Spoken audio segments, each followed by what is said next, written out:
Usai Ali Khamenei dimakamkan, Iran menggempur pangkalan militer Amerika Serikat di negara sekutunya yang berada di kawasan Timur Tengah. Sementara itu, Trump mengklaim telah menyiapkan ribuan misil dan mengancam akan meluluh lantakan Iran. Bagaimana eskalasi perang Iran dengan Amerika Serikat? Apakah skala perang ke depan akan lebih besar dari sebelumnya? Kita bahas bersama peneliti Asia Middle East Center, Pak Pizarro Ghazali. Pak Pizarro, selamat petang. Selamat petang, Mas.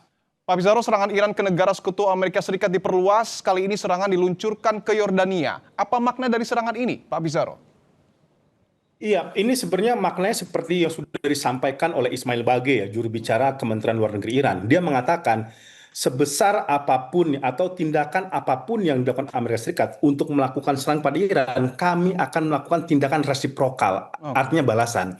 Ini pesan dari Iran kepada Amerika Serikat bahwa mereka tidak mundur, mereka tidak takut, dan ini betul-betul upaya bagi Iran untuk menegakkan wibawanya. Kenapa? Pastikan bagaimanapun, Iran itu kan merasa dipermalukan ya. Bagaimana mungkin ketika sedang ada pemakaman Ali Khamenei, itu Amerika Serikat melakukan tindakan yang ofensif melakukan serangan. Justru kalau Iran tidak membalas, dia dianggap lemah, dia dianggap tunduk, dan dia tidak dianggap berani melakukan serangan dari Amerika Serikat. Jangan lupa Mas, kita mengetahui ya, yel-yel kematian, revenge, itu yel-yel membahana dikumandangkan puluhan juta orang ketika melakukan pemakaman pada Ali Khamenei. Artinya saya melihat ini tampaknya ruang negosiasi semakin lama semakin sempit. Memang terbuka ada upaya untuk kembali ke meja perundingan, tapi menurut saya dengan aksi saling serang seperti ini, ancaman militer disampaikan kedua belah pihak, saya sangat pesimistis akan terjadi negosiasi perdamaian dalam waktu dekat ya. Walaupun kita mengetahui Trump mengatakan dia membuka pintu untuk melakukan negosiasi lagi dengan Iran, tapi dia mengatakan itu buang-buang waktu, dan dia bahkan mengatakan orang-orang Iran itu sampah gitu. Jadi menurut saya akan ada eskalasi yang lebih besar lagi nanti ke depan ketika terjadi aksi saling serang ini.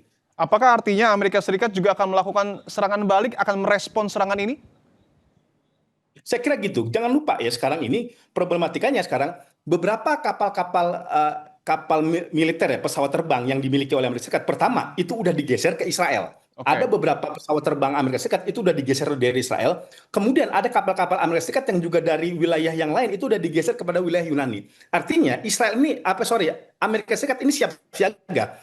Walaupun kita nggak tahu apa eskalasi akan besar atau tidak, tapi Amerika tampaknya ini akan mempersiapkan tindakan serangan balasan ketika Iran melakukan bombardir kepada beberapa wilayah Teluk. Dan jangan lupa juga faktor Israel. Ini Israel itu terus membisik-bisiki, terus memprovokasi Donald Trump untuk melanjutkan serangan kepada wilayah Iran. Sampai kan kemudian Netanyahu mengatakan Anda tuh diancam dibunuh loh oleh Iran gitu. Dan kemudian kan direspon oleh Donald Trump, kalau ada upaya percobaan pembunuhan kepada Donald Trump, dia akan melakukan menembak 1.000 misal kepada wilayah Iran seperti itu. Artinya ini dalam kondisi yang saling panas di antara kedua belah pihak, baik Amerika Serikat maupun baik dari Iran, apalagi pelanggaran kegiatan senjata itu terus dilakukan gitu ya. Sampai sekarang ada upaya terus dilakukan oleh Qatar, oleh Pakistan, tapi tampaknya itu belum membuahkan hasil seperti itu. Dan yang kita Oke. khawatirkan ketika Israel masuk, ini eskalasinya bisa menjadi perang kawasan.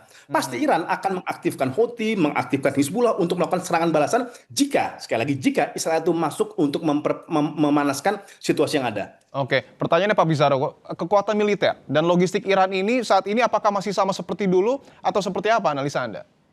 Ingat Mas, kita jangan lupa, ini kan negosiasi gencatan senjata itu udah berlangsung beberapa pekan. Artinya Iran itu ada waktu untuk recovery, untuk reloading dia, kemampuan militer dia, seperti itu. Oke. Artinya menurut saya Iran dalam kapasitas yang siap.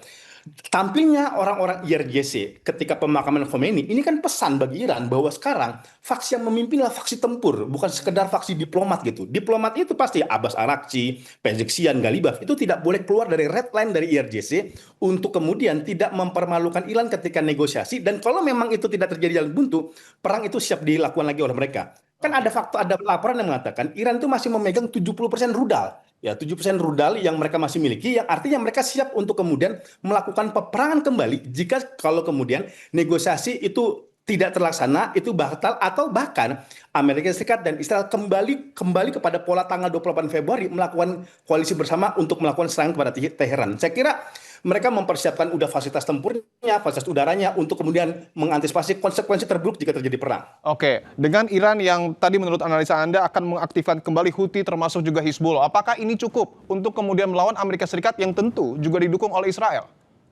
Iya, justru ini menurut saya cara dari Iran untuk kemudian mengimbangi pola penetrasi yang dilakukan oleh Amerika Serikat.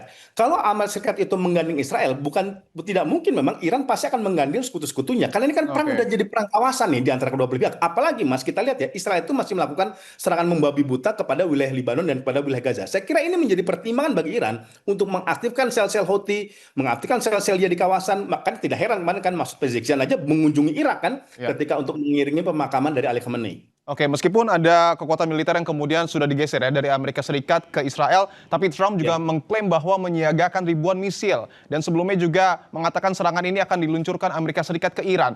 Apakah ini akan dilakukan atau sekedar ancaman?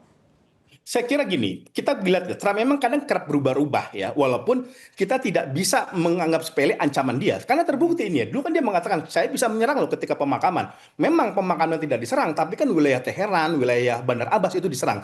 Artinya Trump ini sedang tarik ulur dia, apakah kemudian akan melakukan serangan atau tidak. Tetapi dengan pola-pola yang sudah dilakukan oleh Donald Trump, kita pun juga tidak bisa percaya bahwa dia bahwa dia benar-benar menginginkan perdamaian. Toh sekarang misalkan ya ada ratusan fasilitas militer Iran, fasilitas energi, ekonominya itu diserang oleh Amerika Serikat. Artinya bukan tidak mungkin memang rudal-rudal itu akan diluncurkan oleh Amerika Serikat kepada wilayah Iran ketika memang eskalasi ini menjadi besar. Tinggal kemudian bagaimana Iran itu merespon. Saya lihat dengan kemudian tadi ada upaya untuk membalas dendam, untuk melakukan serangan, untuk membalas kematian Ali Khamenei. Saya kira Iran dalam posisi yang sangat siap, ready untuk kemudian melakukan peperangan kembali. Oke, peneliti Asia Middle East Center Pak Bizaro Ghazali, terima kasih telah bergabung di Kompas Petang.